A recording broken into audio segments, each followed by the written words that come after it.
Welcome to Barca News. It is April 16th, 2026. And ladies and gentlemen, it's been revealed that Joan Laporta called Alexander Ceferin, and I'm going to tell you why. Also, it's reported that Barcelona are still in contact over an incredibly promising center back.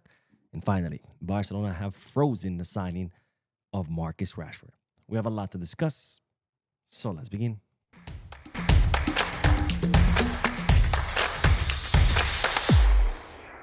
Hello everyone, welcome to the channel. My name is Bo, and I'm bringing you this short live stream because today I had to work pretty late. I just finished work not too long ago, so fortunately, because it's so late, I couldn't just film, edit, and post. I didn't have enough time to do that, so instead I decided to do just a short live stream to bring you all the Barca news.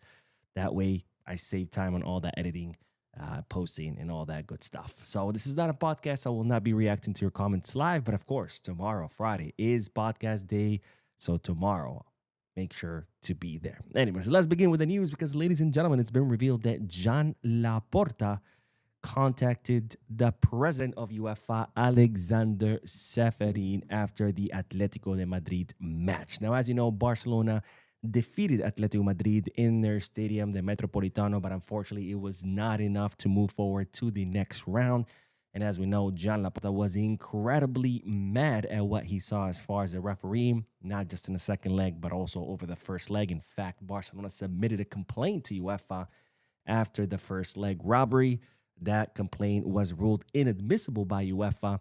So after the second robbery that we saw at the hands of the ref, Joan Laporta was incredibly upset, and he was seen arguing and even raising his voice at Marchetti, which is one of the technical directors of UEFA, with some people who were present in that presidential box at the Metropolitano saying that Laporta had to be separated from Marchetti because, again, it was getting a little bit too heated. Now, it seems that Joan Laporta was so angry, so mad at what he saw as far as the refereeing that he picked up the phone and called the president of UEFA, Alexander Ceferin, to express his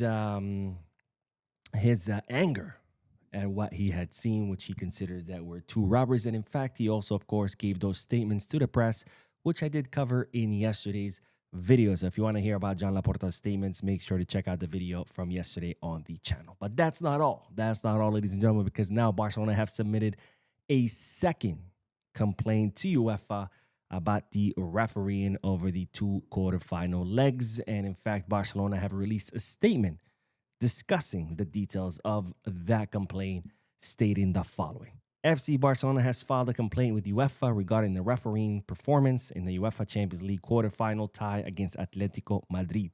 The club believes that throughout the two matches of the tie, several refereeing decisions were made that did not comply with the laws of the game, resulting from an incorrect application of the regulation and the lack of adequate intervention by the VAR system in clearly significant actions. According to FC Barcelona, the accumulation of these errors has had a direct impact on the development of the matches and on the final result of the tie, resulting in a significant sporting and economic loss for the entity. Through this claim, the club reiterates the requests made to UEFA previously and at the same time offers to collaborate with UEFA with the aim of improving the refereeing system in order to guarantee a more rigorous, fair, and transparent application of the laws of the game. So there you have it, folks. Barcelona have submitted another complaint to UEFA because they're saying that so many refereeing errors had the direct impact on Barcelona qualifying to the semifinal, which of course doesn't only impact our club in a sporting manner, it also impacts us financially speaking, because that's 15 million euro bonus that you make if you make it to the semi-final, not to mention ticketing, TV rights, merchandising, etc., etc. So there's a lot of money that the club will be missing out on from not qualifying to the semi-final. And I gotta somewhat agree with this statement because, yes, there was a lot of refereeing errors that could have definitely changed the outcome of this tie. For example, that handball by Marc Pubil, that should have been his second yellow card. Expulsion, it would have been 10v10 versus, instead of 11 versus 10, plus a penalty kick. And after all, that's all we needed was one goal. The red card by Eric Garcia, doubtful. Dani Olmo's penalty. I don't know if it's a clear penalty or not, but why didn't the VAR at least check it? It could have gone either way, but at least freaking check it. I mean, everything that Barcelona did during the second tie got checked over and over going by VAR.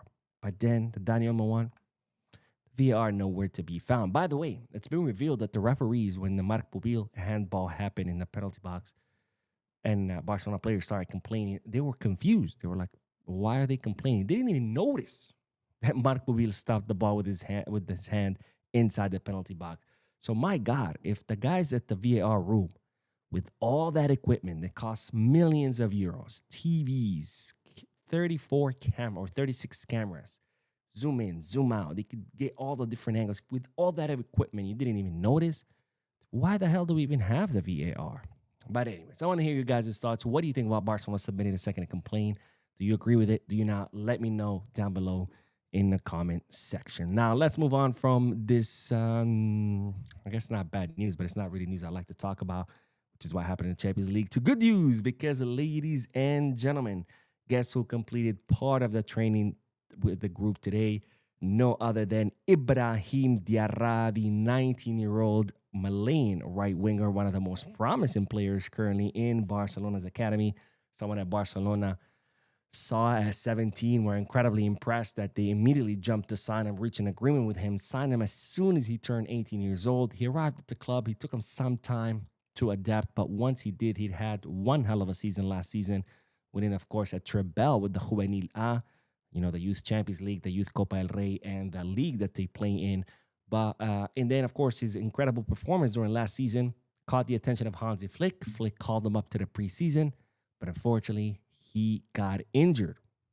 Then he came back again, and boom, re-injury, had to undergo a surgery in November, has been out since November, but now he just completed part of the group training, which means he is very, very close to returning from injury. And it's, of course, great, great news, because I cannot wait to see what Ibrahim Diarra will have to offer us. Now, speaking of promising players, it's been revealed that Barcelona are still in contact over one of the most promising center backs currently in Europe, which is no other than the Dutch center back, Ruud Nijstad. Now, we talked about Nijstad in the past. Of course, Barcelona were in negotiations to sign the 18-year-old left-footed center back who currently plays for FC Twente. Unfortunately, during the final moments of that deal, it completely fell apart because FC Twente were insisting on 8 million euros for Ruud Nijstad. And Barcelona believed that, well, that was too much for a player who was still developing, for a player who still, you know, hasn't really shown anything. Not to mention, he will be entering the final year of his contract this summer, because his contract does expire in 2027. So SV Twente insisted on the 8 million euros. Barcelona said, no, thank you, we're not going to pay that. But despite Barcelona moving away from this deal, it's been revealed that Barcelona are still in contact with the player and his entourage, because Barcelona are still monitoring the situation. They're still interested in him. They're just not willing to pay those 8 million euros. So for now, Barcelona are going to continue to monitor the situation to see what happens over the next few months. And if FC Twente decide to lower their asking price come this summer, because again, he will be entering the final year of his contract. That means this summer will be the final chance for SV Twente to make some money off him. So if the price drops, then Barcelona will move forward with his signing. Otherwise, they're not willing to pay the 8 million euros. Now, another player that Barcelona are not willing to pay the asking price for is no other than Marcus Rashford, because, ladies and gentlemen, Barcelona have decided to freeze the signing of the English winger. Now, as you know, Marcus Rashford is on loan with Barcelona until the end of the season. He has an option to buy worth 30 million euros in his contract. Barcelona had initially reached an agreement with Marcus Rashford to sign him, but they were trying to negotiate that 30 million euro asking price with Manchester United, which, of course, Man U was insisting you either pay the 30 mil or, sorry, we're keeping him. But now it's been revealed that Barcelona have completely frozen any kind of talks or negotiations because, of course, they are not impressed with the performance of Rashford, especially since, let's not forget, the last few matches, Rafinha has been injured. And Barcelona believed that this was Rashford's chance to step up, to show us what he got, to show us that he could be a helpful player. And instead, he has failed to do so. So much so that Hansi Flick opted for a midfielder, for Fermin Lopez in the place, in the left wing, over an actual left winger. I mean, if your coach is opting to choose a midfielder to play in your natural position as a left winger, well, that tells you something. So Barcelona have frozen this deal. For now, they're not going to move forward. This doesn't mean that this is the final decision. I really hope it is because, again, as I've said multiple times, I just don't see how we can justify spending 30 million euros on Rashford. Now, you might say, Mo, 30 million for a world-class player, that's nothing. Sure.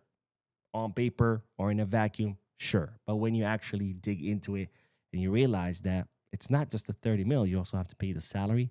And in total, Barcelona have calculated that Rashford would cost us 25 million euros between salary, taxes, transfer fee per season for every season we sign the player. So if we sign the player for 4 years, that's 25 million per year. That's 100 million euros.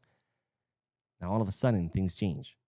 Do you truly believe we could be spending 25 million euros a year for 4 or 5 years for Rashford given his performance so far? I don't think so. Especially since, well, we didn't make it to the semifinal of the Champions League, which, of course, that's lost money because, as you might recall, during the preview that I did of the Champions League quarterfinals, I said Barcelona have budgeted to make it at least at a quarterfinal, which so far we've met the budget. Anything beyond that is profit. Well, guess what? We're not going to be getting that profit. So now we got to be even more careful with the money that we have to spend. And I just don't think what Rashford has given us justifies spending 25 million euros a season for however many seasons we're going to end up signing him or wanted to sign him. Anyways, that is the news. Let me know what you guys thought. I'm going live in a few more moments, so stay tuned to the channel. Don't forget to hit the like button, subscribe to the channel, drop a comment, and as always, be Barca.